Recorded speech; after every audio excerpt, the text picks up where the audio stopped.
నాకు కేరళలో స్పెషల్‌గా నచ్చే విషయం ఏందంటే, ఇక్కడ చిన్న హోటల్ నుంచి పెద్ద హోటల్ వరకు మార్నింగ్ బ్రేక్‌ఫాస్ట్‌లో వేడి నీళ్ళు అనేది ఇస్తారు తాగడానికి. గోరువెచ్చగా ఉంటాయన్నమాట. ఇంకా ఈరోజు మార్నింగ్ అయితే నేను ఎగ్ మసాలా దోస అయితే తినేస్తా ఉన్నా. సో, కేరళ స్టైల్‌లో అండ్ మన ఆంధ్రాలో చేసేలాగే ఉంది. అండ్ తినేసి అయితే ఇంక మన వర్క్ దగ్గరికైతే వెళ్తా ఉన్నా.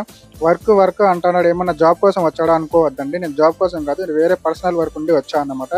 ఇంక వర్క్ దగ్గరికెళ్ళే ముందరైతే నేను ఒక కాఫీ అయితే తాగేసి, సో, అక్కడ హోటల్ దగ్గరికైతే వెళ్ళిపోతా ఉన్నా. ఇది చాలా పెద్ద హోటల్, 5 స్టార్ హోటల్ అన్నమాట. క్రౌన్ ప్లాజా అని.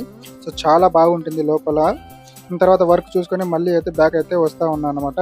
ఇంక రూమ్‌కొచ్చి చాలా అలసిపోయినా ఈ 3 డేస్ నుంచి. అయితే పడుకునేసా అన్నమాట. పడుకొని మళ్ళీ ఈవినింగ్ అయితే లేచి ఇంక ఫ్రెష్ అప్ అయ్యి బయటికి తినడానికైతే వెళ్తా ఉన్నా. సో, ఇక్కడ బయటికి తినడానికి వెళ్ళిన తర్వాత అయితే ఇది కేరళ స్పెషల్ పరోటా అంట. సో, చాలా బాగుంది టేస్ట్ మాత్రము మెత్తగా. చికెన్ కర్రీలో అయితే తినేసా అన్నమాట. ఇంక మళ్ళీ తిరిగి రూమ్‌కొచ్చి అయితే ఇక్కడ రూమ్‌లోనే కాఫీ చేసుకొని అయితే తాగేసి ఇంకా రిటర్న్ వచ్చేస్తా ఉన్నాం మన ఇంటికైతే. సో, ఇంక వెళ్ళే ముందైతే ఒక బాయ్ అయితే చెప్పేసి, ఇంక వర్షం పడతా ఉంది. ఇంక ఆటో అయితే బుక్ చేసుకున్నా, ర్యాపిడో బుక్ చేసుకున్నాను. చూడండి బయట ఎంత వర్షం పడతా ఉందో. పక్క వీధిలోనే ఉంది మాకు ఇది రైల్వే స్టేషన్. బట్ వర్షం ఫుల్ ఉంది కాబట్టి ఇంక తీసుకున్నా. నేను టికెట్ బుక్ చేస్తే అది బుక్ అవ్వలేదు, క్యాన్సిల్ అయిపోయింది. ఇంకేం చేద్దాము, ఇక జనరల్ టికెట్ అయితే తీసుకున్నా.